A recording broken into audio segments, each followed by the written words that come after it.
Welcome back to my channel. বন্ধুরা কেমন আছো? ভালো আছো? নিশ্চয়ই ভালো আছো, আর ভালো থেকো। চলে এসো, আজকে আমি তোমাদের একটা রেসিপি দেখাবো, সেটা হচ্ছে ঢেঁড়স দিয়ে।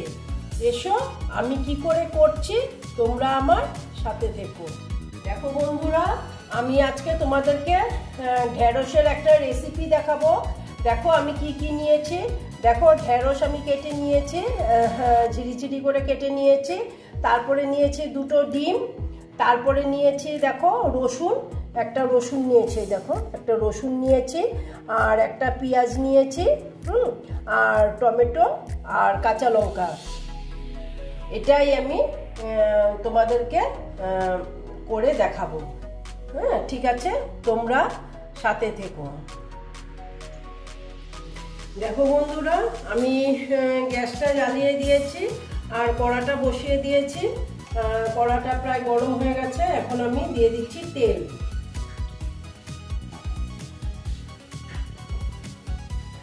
দেখো তেলটা গরম হতে দিচ্ছি।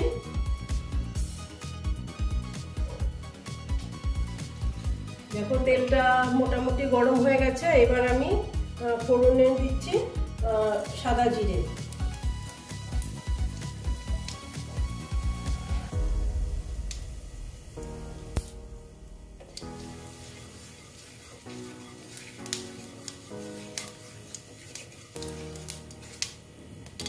জিরাটা হতে দিচ্ছি।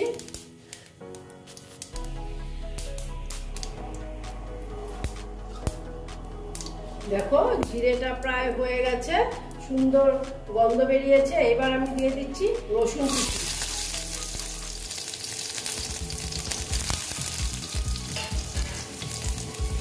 রসুন কুচি দিয়ে আবার একটু সুন্দর করে এটা আমি রসুনটাকে ভেজে নেব।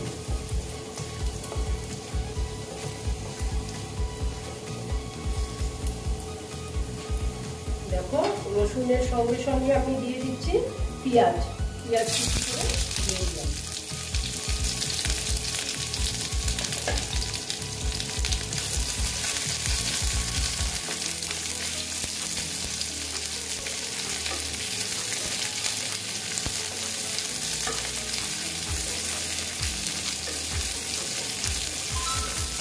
দেখো পেঁয়াজটা আমি এটা ভেজে নেব।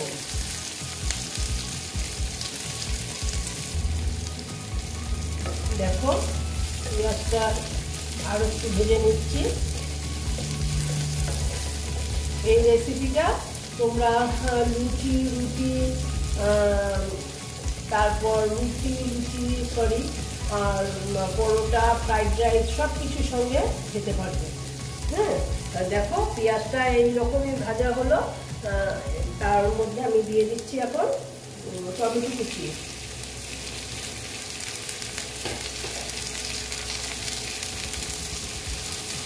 টমেটো কুচি দিয়ে আবার একটু ভেজে নেব, একদম ভালো মতন ভাজবো। এবার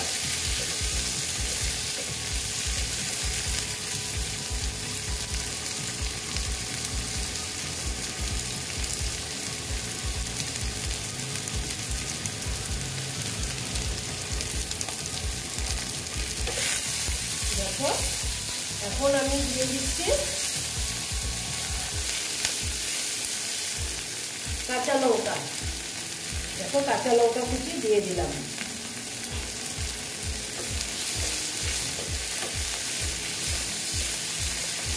দিয়ে আবার আমি এটা এরকমই ভেজে নিচ্ছি। তারপর আমি দিয়ে দিচ্ছি ঢেঁড়স।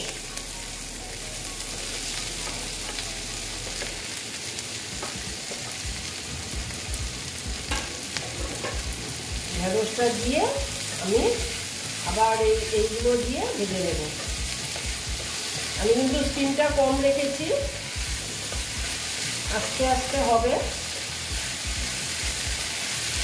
ঢেঁড়সটা দিয়ে ভেজে নিচ্ছি। হ্যাঁ এখন আমি এখানে দিয়ে দিচ্ছি পরিমাণ মতো হলুদ।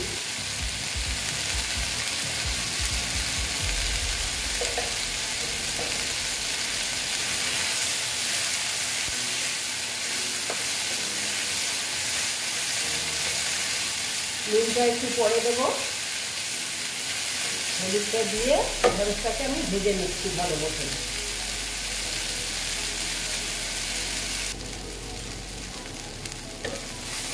বন্ধুরা, এখন আমি এখানে দিয়ে দেবো নুন, একদম আন্দাজ মতো নুন দিয়ে দিলাম।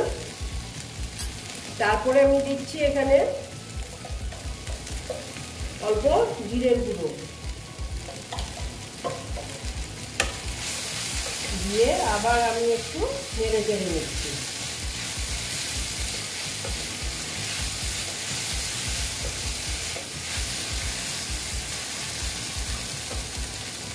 দেখো, একটু টাইমের জন্য আমি ঢেকে দিচ্ছি। এটা একটু ঢাকা থাক, আস্তে আস্তে হোক।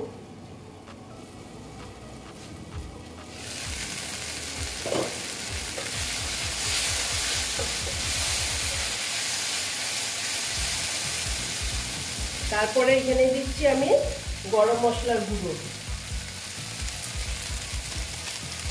খুব বেশি দেব না।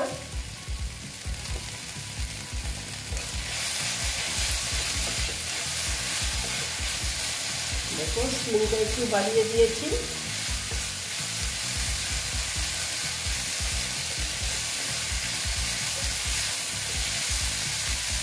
এখন আমি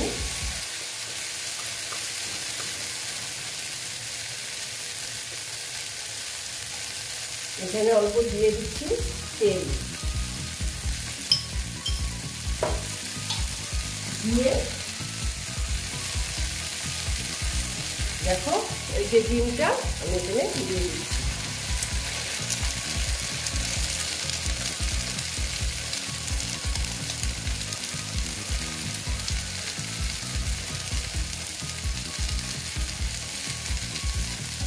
দিয়ে একটু ভেজে নিচ্ছি।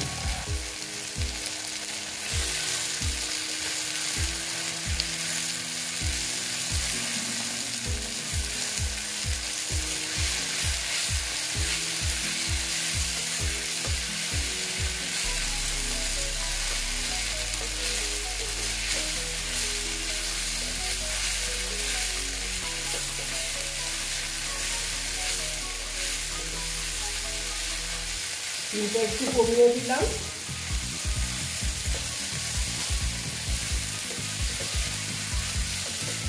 দিয়ে এবার আমি এটাকে আস্তে আস্তে ভালো মতো ফ্রাই করে নেব।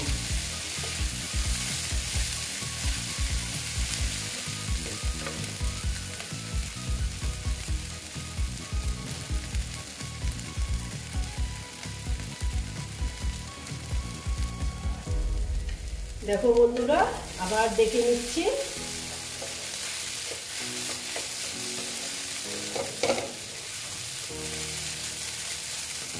আর একটু হবে, কারণ ডিমটা পুরো ভাজা না হলে না একটু আস্তা গন্ধ ছাড়বে।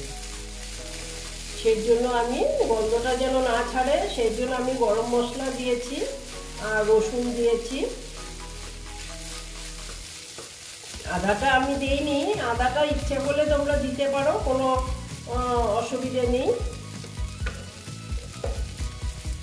দেখো আর একটু হবে ভাজাটা।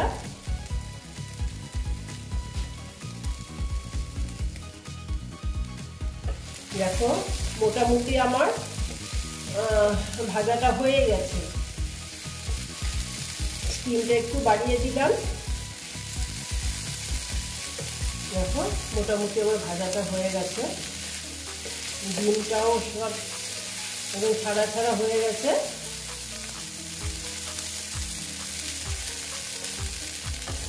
দেখো মোটামুটি আমার ভাজাটা হয়ে গেছে। এইবার আমি গ্যাসটা অফ করে দিচ্ছি। হ্যাঁ, তারপরে আমি তোমাদেরকে সার্ভ করে দেখাচ্ছি। দেখো বন্ধুরা, আমার ঢেঁড়সের ভাজার রেসিপিটা কমপ্লিট হয়ে গেল। তোমরা এই রকম করে খেয়ে দেখবে, আশা করছি খুব ভালো লাগবে। যদি ভালো লাগে তাহলে আমার ভিডিওকে লাইক করবে, আমার চ্যানেলকে সাবস্ক্রাইব করে তোমরা সামনের দিকে এগিয়ে নিয়ে যাবে।